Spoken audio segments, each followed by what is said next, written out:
The morning sun painted the Afghan mountains in shades of gold and crimson as Lieutenant Sarah Martinez adjusted her tactical gear one final time. She had been the only female combat medic assigned to SEAL Team 7 for 8 months now, and, despite proving herself countless times, she still felt the weight of skeptical eyes from some of her teammates. Commander Jake Reynolds gathered the team around a makeshift table constructed from ammunition crates. His weathered face bore the scars of 15 years in special operations, and his voice carried the authority of someone who had led men through hell and back. Intelligence reports indicate a high-value target is holed up in a compound approximately 12 clicks northeast of our position, Reynolds began, pointing to aerial photographs spread across the improvised surface. Khalid al-Rashid, known financier of terrorist operations throughout the region. This is our chance to cut off a major funding pipeline. Sarah studied the images carefully. The compound sat nestled in a narrow valley, surrounded by steep rocky terrain that offered limited escape routes but also restricted access for rescue operations. 3 main buildings formed a triangle around a central courtyard, with watchtowers positioned at strategic corners. Petty Officer First Class Marcus Thompson leaned forward, his massive frame casting a shadow over the photographs. "Looks like a fortress, Commander. How many hostiles are we expecting?" "Conservative estimate puts enemy strength at 20 to 30 fighters," Reynolds replied. "But here's the complication. Our sources indicate al-Rashid is holding at least 6 civilian hostages, including 2 American aid workers who went missing 3 weeks ago." The team exchanged glances. Hostage situations always complicated missions exponentially. Sarah felt her pulse quicken as she considered the medical challenges that lay ahead. Hostages held for weeks would likely be in poor physical condition, possibly injured, definitely traumatized. Chief Petty Officer David Chin studied the topographical map with the intensity of someone calculating complex mathematical equations. Entry points are limited.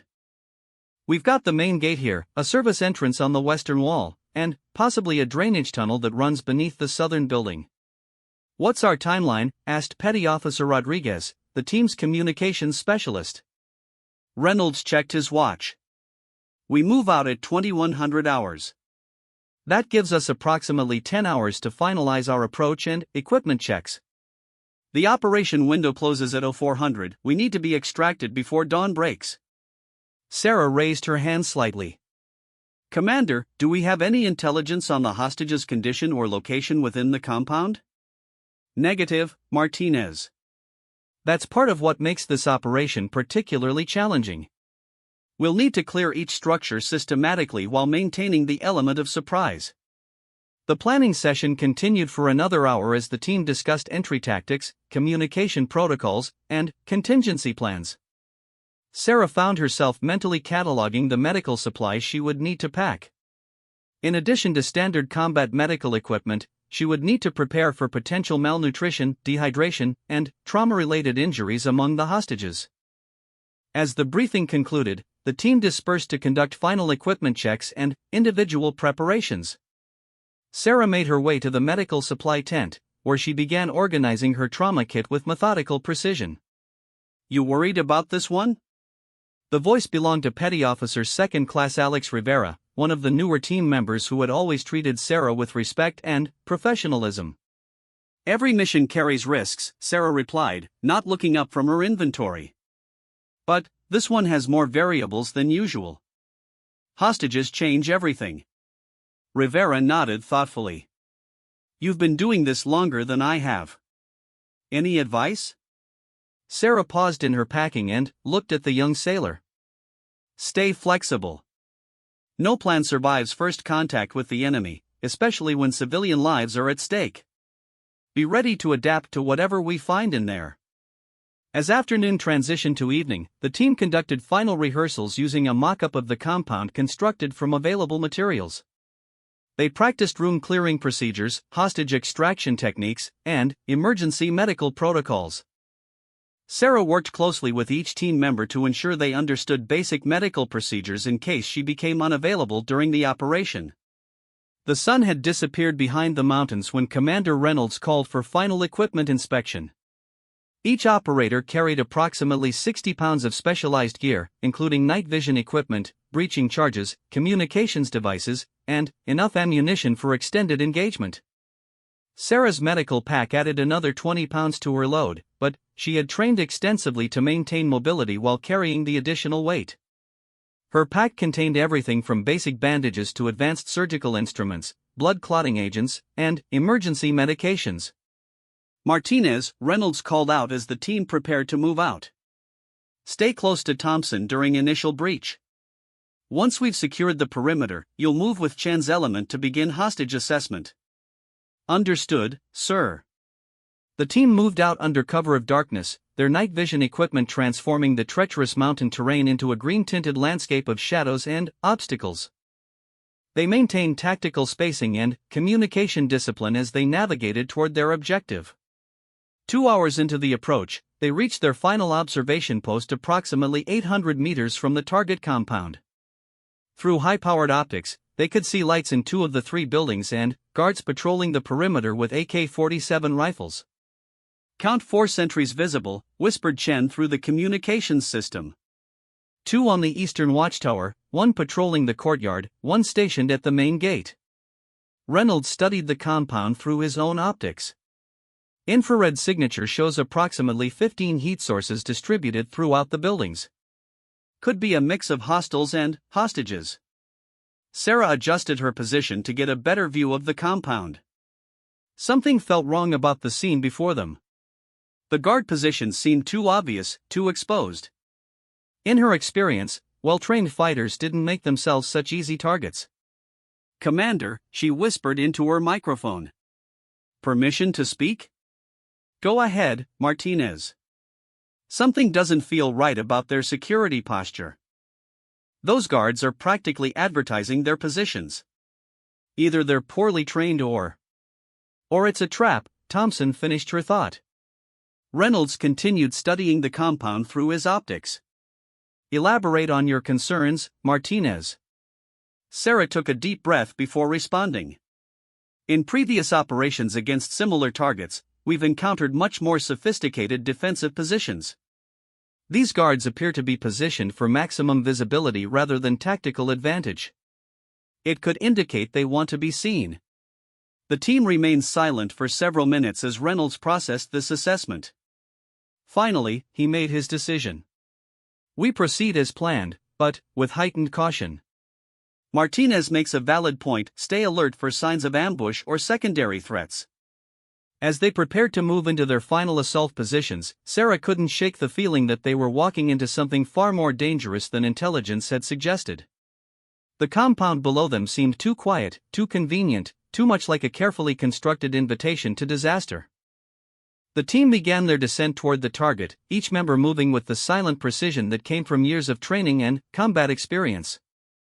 Sarah checked her medical equipment one final time and prepared herself for whatever horrors they might discover within the walls of the compound. Unknown to the team, their mission was about to take a turn that would test not only their tactical skills but also their moral courage and Sarah's medical expertise in ways none of them had anticipated. The compound below held secrets that would challenge everything they thought they knew about their enemy and force them to make decisions that would haunt some of them for the rest of their lives. The breach went exactly according to plan, which immediately set off alarm bells in Sarah's mind.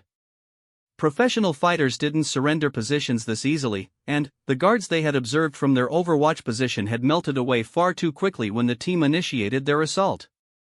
Thompson's element had cleared the eastern building without encountering any resistance, while Chen's team secured the western structure with equal ease. The main building, where intelligence suggested the high-value target would be located, remained ominously quiet as the team regrouped in the central courtyard. Something's definitely not right here, Rodriguez whispered through the communication system. I'm picking up electronic signatures that don't match the intelligence briefing.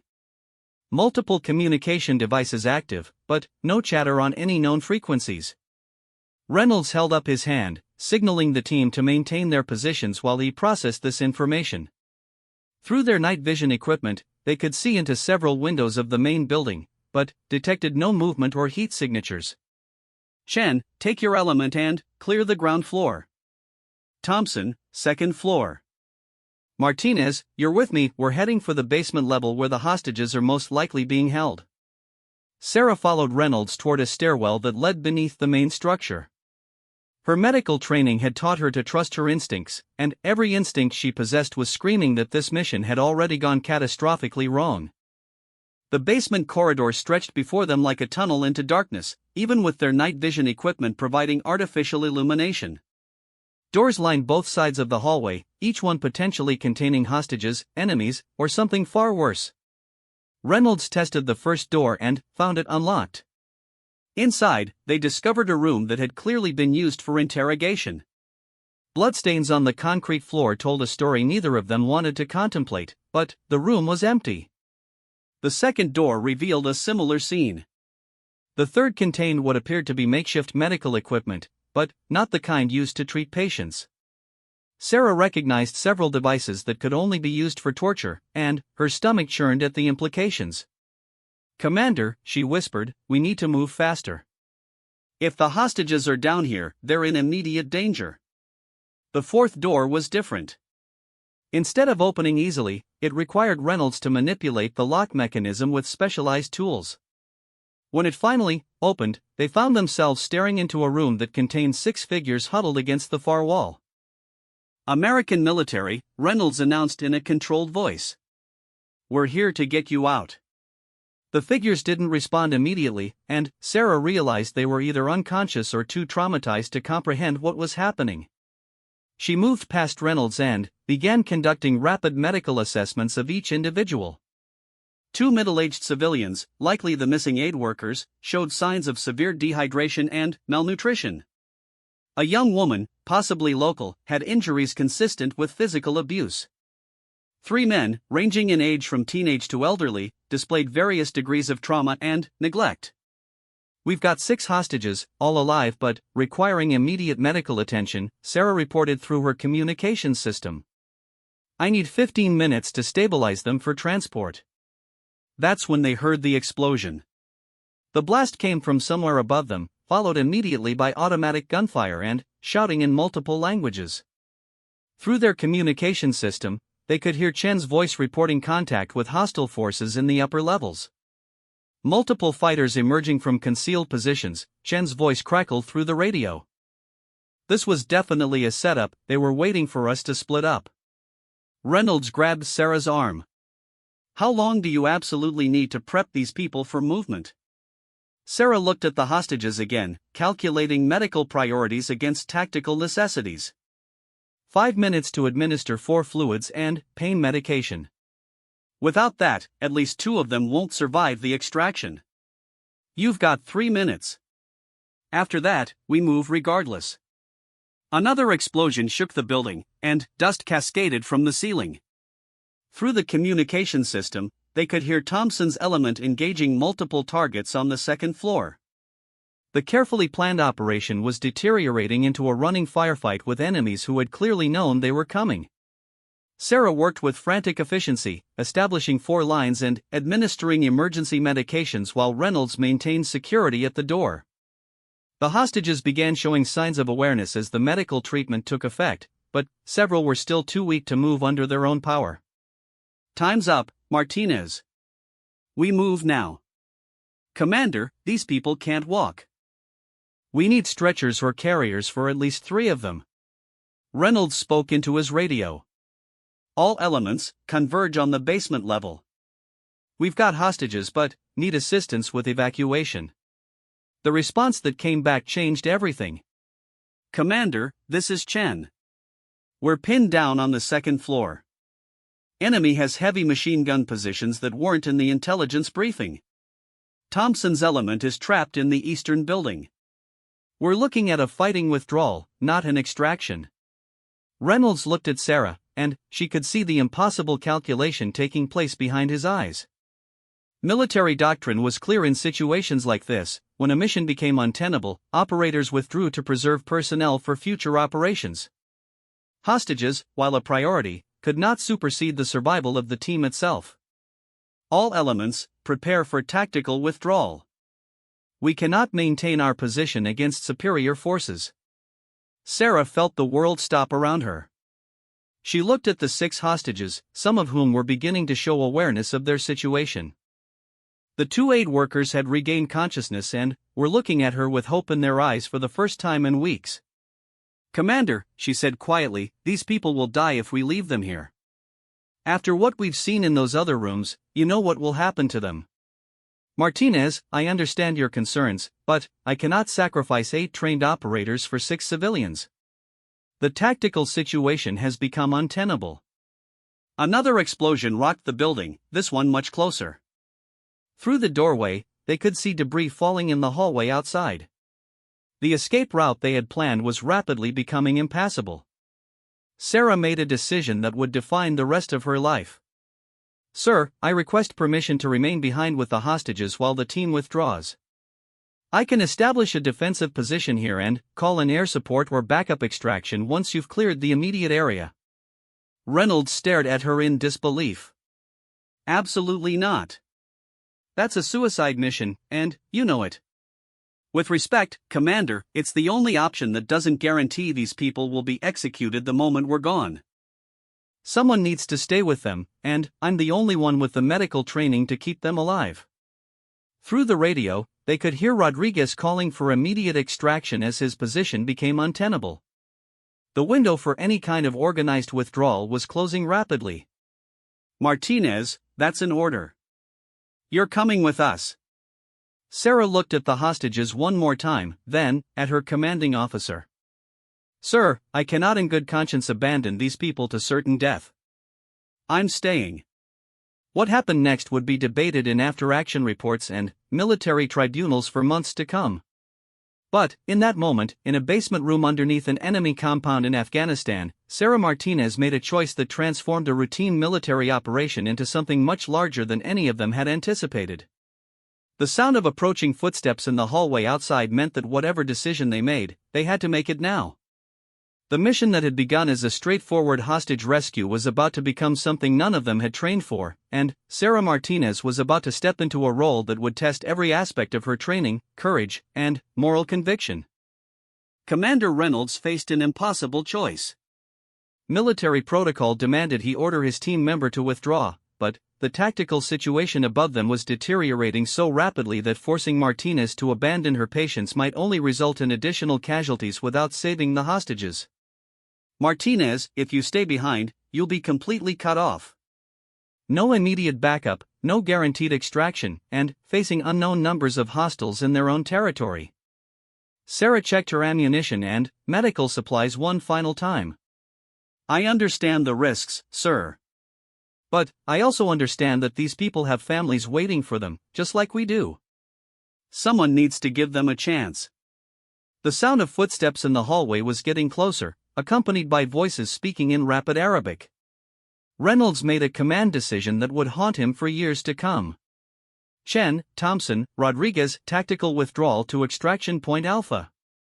I'm staying behind to support Martinez until we can establish a secondary extraction." "Sir, that's not advisable," came Chen's voice through the radio. "The situation upstairs is completely compromised."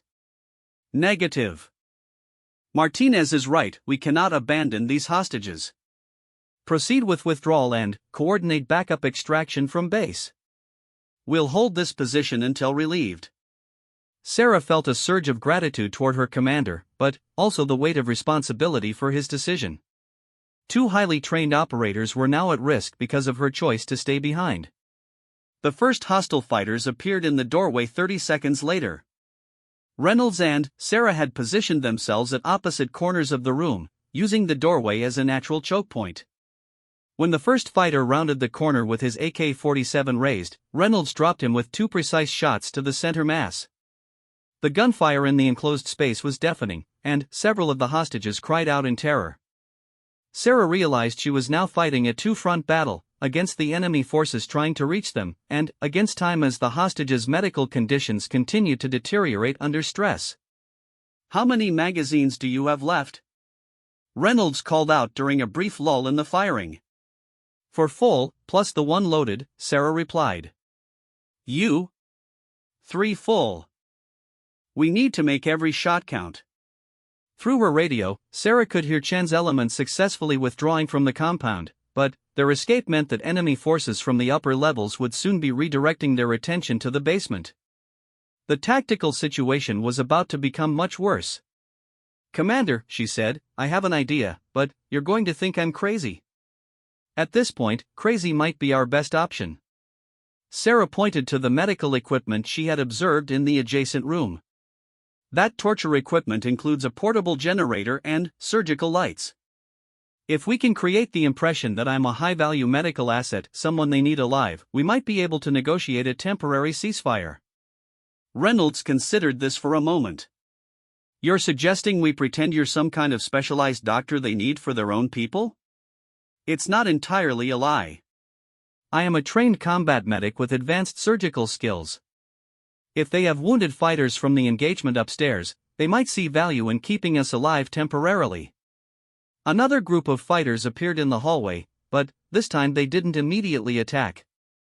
Instead, they positioned themselves defensively and began shouting in Arabic. Sarah recognized a few words related to medical treatment and negotiations. "I think they're trying to communicate," she told Reynolds. "Do you speak any Arabic?" "Basic phrases only. But I think you might be right about them needing medical assistance." One of the fighters called out in heavily accented English, "American doctor." "We have wounded. You help, we talk." Sarah and Reynolds exchanged glances. This was either an opportunity or a trap, but, given their limited ammunition and deteriorating tactical position, it might be their only chance. "I need guarantees," Sarah called back. "Safe treatment for the hostages and injured fighters, and communication with my base for extraction negotiations." Several minutes passed before the response came. "You treat wounded, we discuss terms. But, weapons down first."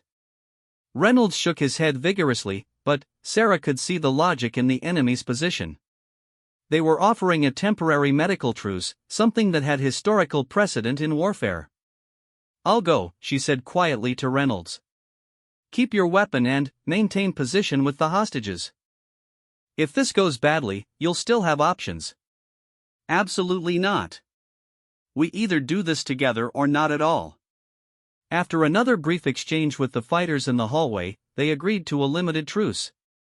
Sarah would provide medical treatment to wounded fighters in exchange for improved conditions for the hostages and the opportunity to establish communication with their base.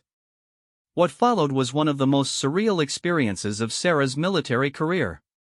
She found herself working alongside her enemies to treat combat injuries sustained during the firefight that had killed several of her team's opponents. Her medical training overrode her tactical concerns as she worked to save lives, regardless of which side they had been fighting for. The wounded fighter she was treating had taken shrapnel from a grenade explosion and was bleeding internally. As she worked to stabilize him, she realized that her actions were being watched carefully by the other fighters, who seemed to be evaluating her medical skills. "You are good, doctor," commented the fighter who appeared to be their leader. "Better than we expected."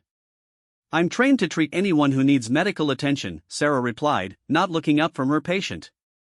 "That's what medical professionals do." Over the next 4 hours, Sarah treated 3 wounded fighters while Reynolds maintained security for the hostages in the adjacent room. During this time, she was able to establish radio communication with their base and learned that a rescue operation was being organized, but would not arrive until the following night. The enemy fighters seemed genuinely surprised by Sarah's willingness to treat their wounded with the same level of care she provided to her own team members. This professional medical behavior gradually shifted the dynamic of their situation from a hostage crisis to something resembling a temporary medical facility. As dawn broke over the Afghan mountains, Sarah realized that her decision to stay behind had created an unexpected opportunity. The fighters were beginning to view her as a valuable asset rather than simply an enemy to be eliminated, and this perspective was extending to the other hostages as well. When the rescue helicopters finally arrived 28 hours after the original mission began, they found a situation that no one had anticipated. Sarah Martinez had not only kept the hostages alive and treated enemy wounded, but had also established a temporary medical truce that allowed for a negotiated resolution rather than a violent rescue attempt.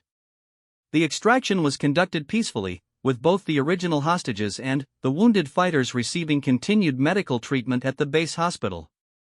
Sarah's decision to prioritize medical ethics over military doctrine had transformed a failed military operation into an unexpected humanitarian success.